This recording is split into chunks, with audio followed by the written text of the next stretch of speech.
En un lugar de la Mancha, de cuyo nombre no quiero acordarme, no ha mucho tiempo que vivió un hidalgo de los de lanza en astillero,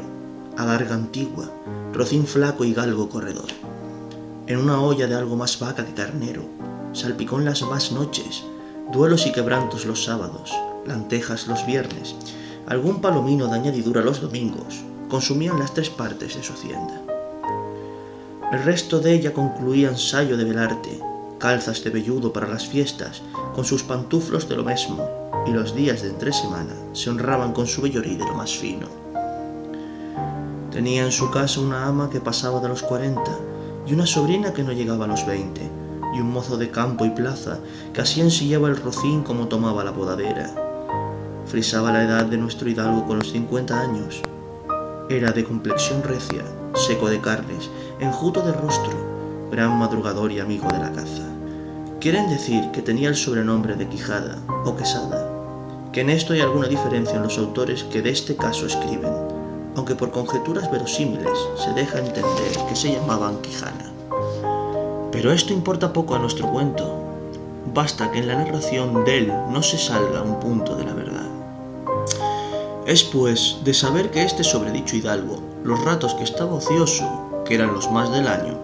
se daba a leer libros de caballería con tanta afición y gusto, que olvidó casi de todo punto el ejercicio de la caza y aún la administración de su hacienda. Y llegó a tanto su curiosidad y desatino en esto, que vendió muchas hanegas de tierra de sembradura para comprar libros de caballería en que leer, y así llevó a su casa todos cuantos pudo haber de ellos, y de todos ningunos les parecía tan bien como los que compuso el famoso Feliciano de Silva, porque la claridad de su prosa y aquellas intrincadas razones suyas le parecían de perlas, y más cuando llegaba a leer aquellos requiebros y cartas de desafíos, donde en muchas partes hallaba escrito: la razón de la sin razón que a mi razón se hace, de tal manera mi razón enflaquece, que con razón me quejo de la vuestra fermosura. Y también cuando leía los altos cielos que de vuestra divinidad divinamente con las estrellas os fortifican y os hacen merecedora del merecimiento que merece la vuestra grandeza. Con estas razones perdía el pobre caballero el juicio y desvelábase por entenderlas y desentrañarles el sentido, que no se lo sacara ni las entendiera el mesmo Aristóteles si resucitara para solo ello. No estaba muy bien con las heridas que de Belianís daba y recibía, porque se imaginaba que, por a grandes maestros que lo hubiesen curado, no dejaría de tener el rostro y todo el cuerpo lleno de cicatrices y señales. Pero con todo, alababa en su autor aquel acabar su libro con la promesa de aquella inacabable aventura, y muchas veces le vino deseo de tomar la pluma y dalle fin al pie de la letra, como allí se promete, y sin duda alguna lo hiciera, y aún saliera con ello, si otros mayores y continuos pensamientos no se lo estorbaran. Tuvo muchas veces competencia con el cura de su lugar, que era hombre docto, graduado en Singüeza, sobre cuál había sido mejor caballero, Palmerín de Ingalaterra o Amadís de Gaula, mas maese Nicolás, barbero del mismo pueblo, decía que ninguno llevaba al caballero del Febo, y que si alguno se le podía comparar era de Galaor, hermano de Amadís de Gaula, porque tenía muy acomodada condición para todo, que no era caballero melindroso, ni tan llorón como su hermano, y que en lo de valentía no le iba alzada. En resolución, él se enfrascó tanto en su lectura, que se le pasaban las noches leyendo de claro en claro, y los días de turbio en turbio, y así, del poco dormir y del mucho leer, se le secó el cerebro de manera que vino a perder el juicio. Llenósele la fantasía de todo aquello que leía en los libros, así de encantamentos como de dependencias, batallas, desafíos, heridas, requiebros, amores, tormentas y disparates imposibles. Y asentósele de tal modo que en la imaginación que era verdad toda aquella máquina de aquellas soñadas invenciones que leía, que para él no había otra historia más cierta en el mundo. Decía él que el Cid Ruy Díaz había sido muy buen caballero, pero que no tenía que ver con el caballero de la ardiente espada, que de solo un revés había partido por medio 2 fieros y descomunales gigantes. Mejor estaba con Bernardo del Carpio, porque en Roncesvalles había muerto a Roldán el Encantado, valiéndose de la industria de Hércules, cuando ahogó a Enteo, el hijo de la tierra, entre los brazos. Decía mucho bien del gigante Morgante, porque con ser de aquella generación gigantea, que todos son soberbios y descomedidos, él solo era afable y bien criado. Pero sobre todo, estaba bien con Reinaldos de Montalbán, y más cuando le veía salir de su castillo y robar cuantos topaba, y cuando en Allende robó aquel ídolo de Mahoma, que era todo de oro, según dice su historia. Diera él por dar una mano de coces al traidor de Galalón, el arma que tenía, y aún a su sobrina de añadidura. En efecto, rematado ya a su juicio, vino a dar en el más extraño pensamiento que jamás dio loco en el mundo, y fue que le pareció convenible y necesario, así para el aumento de su honra como para el servicio de su república, hacerse caballero andante, y irse por todo el mundo con sus armas y caballo a buscar las aventuras y a ejercitarse en todo aquello que él había leído que los caballeros andantes se ejercitaban, deshaciendo todo género de agravio y poniéndose en ocasiones y peligros donde, acabándolos, cobrase eterno nombre y fama. Imaginábase el pobre ya coronado por el valor de su brazo, por lo menos del imperio de Trapisonda, y así, con estos tan agradables pensamientos, llevado del extraño gusto que en ellos sentía, se dio priesa a poner en efecto lo que deseaba. Y lo primero que hizo fue limpiar unas armas que había sido de sus bisabuelos, que tomadas de orín y llenas de moho,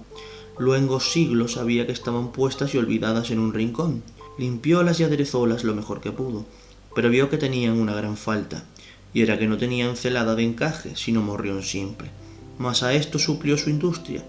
porque de cartones hizo un modo de media celada, que encajada con el morrión, hacía una apariencia de celada entera. Es verdad que para probar si era fuerte y podía estar al riesgo de una cuchillada, sacó su espada y le dio 2 golpes, y con el primero y en un punto deshizo lo que había hecho en una semana, y no dejó de parecerle mal la facilidad con que la había hecho pedazos, y por asegurarse de este peligro, la tornó a hacer de nuevo, poniéndole unas barras de hierro por de dentro, de tal manera que él quedó satisfecho de su fortaleza y sin querer hacer nueva experiencia de ella, la diputó y tuvo por celada finísima de encaje. Fue luego a ver a su rocín, y aunque tenía más cuartos que un real y más tachas que el caballo de Gonela, que tantum pellicet osa fuit, le pareció que ni el bucéfalo de Alejandro ni Babieca el del Cid con él se igualaban. 4 días se le pasaron en imaginar qué nombre le pondría, porque, según se decía él a sí mismo, no era razón que caballo de caballero no tan famoso y tan bueno él por sí, estuviese sin nombre conocido.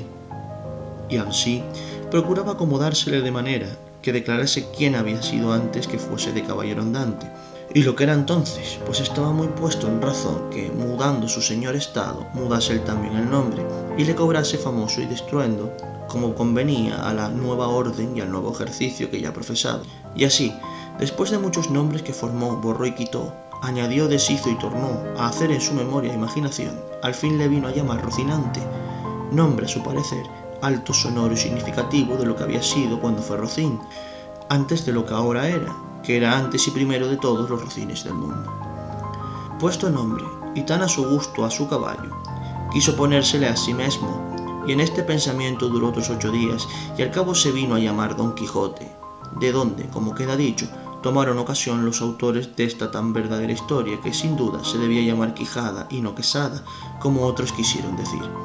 Pero acordándose que el valeroso Amadís no sólo se había contentado con llamarse Amadís a secas, sino que añadió el nombre de su reino y patria, por hacerla famosa, y se llamó Amadís de Gaula, así quiso, como buen caballero, añadir al suyo el nombre de la suya y llamarse Don Quijote de la Mancha, con que a su parecer declaraba muy al vivo su linaje y patria, y la honraba con tomar el sobrenombre de ella.